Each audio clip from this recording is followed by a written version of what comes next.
Hey, what's going on, gents? So, yesterday I put up a video talking about how I was going to put more value-driven content up. One of the messages I got from from comments on that video was that a lot of you are out there looking for work and you're trying to find jobs. A lot of you might be just getting out of the military.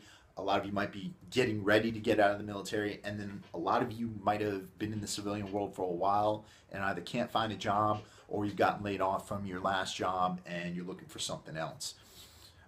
What I want to talk about today is I'm not going to get too detailed into resume building or interviews or anything like that, but I want to talk about your general mindset when you're looking for a job and a couple of things that you've got to realize about the civilian world that,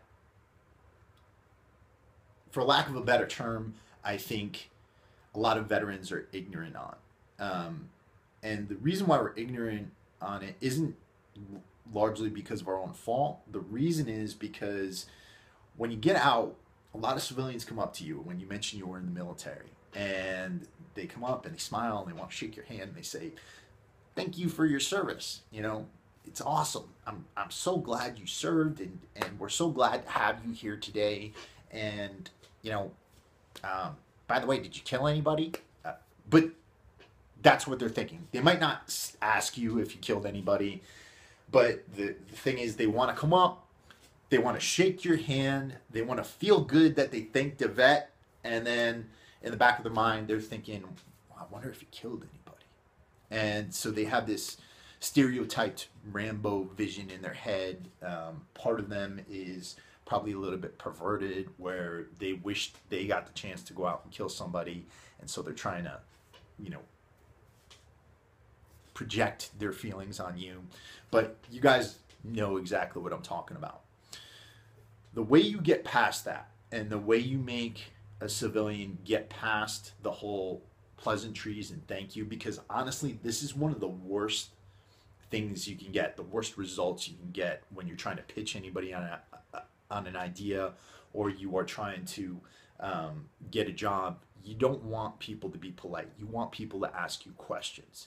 And you want people to ask you questions of substance as to what you're proposing to them, as to what you can offer to their organization, and as to what sort of purpose you can serve to further their business, to further their not-for-profit, or to further their organization.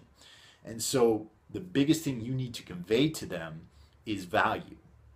What are your skills, and how are you going to provide value to them? How are you going to make them more money? How are you going to get their name out more? How are you going to increase their productivity? How are you going to increase the efficiency of their jobs? And so rather than really focusing and saying, you know what, I'm a vet, say, yeah, I served in the military and it was awesome, but I'm here today because I have this specific skill set and I think I can do this for your organization. I believe I can make you make more money, or I believe I can help you to make more money like this because I know this. I believe that I can help you get your construction jobs done quicker because I have these skills and I can apply them here, here, and here in your organization. And the more specific you get about that, the more you know about an employer's business, organization, job set, the further you're going to be able to get your foot in the door as far as getting work. And the reason why I'm saying this is because I think a lot of us get out and we think that because we're veterans, yeah, there's some people who are going to hate us, but there's a lot of people out there who do want to thank us. And what I'm trying to get across to you is that whole civilian thanking you for your service thing goes, it only goes as far as, your ability to help them out personally or help their organization out. Beyond that, nobody's really going to have any loyalty to you. And I'm being honest about that. It sucks. You know, I wish that veterans were more likely to get jobs in the civilian world because of their service. You are more likely to get certain jobs. You're more likely to get government jobs. If it's a veteran-owned business, then yeah, somebody's probably going to at least hear you out and at least bring you in for an interview.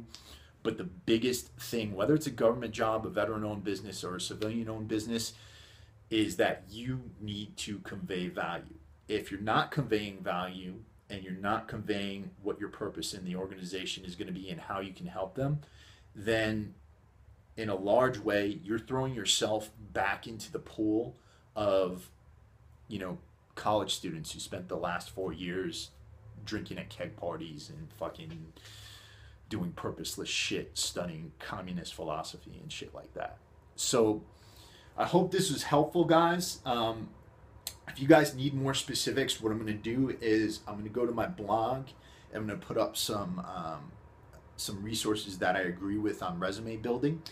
And my next segment, I think, is going to be on figuring out ways of starting a business. So I'm going to do one on entrepreneurship next. I don't know what exactly I'm going to do, but if any of you guys are interested in that, please comment below. All right. Peace.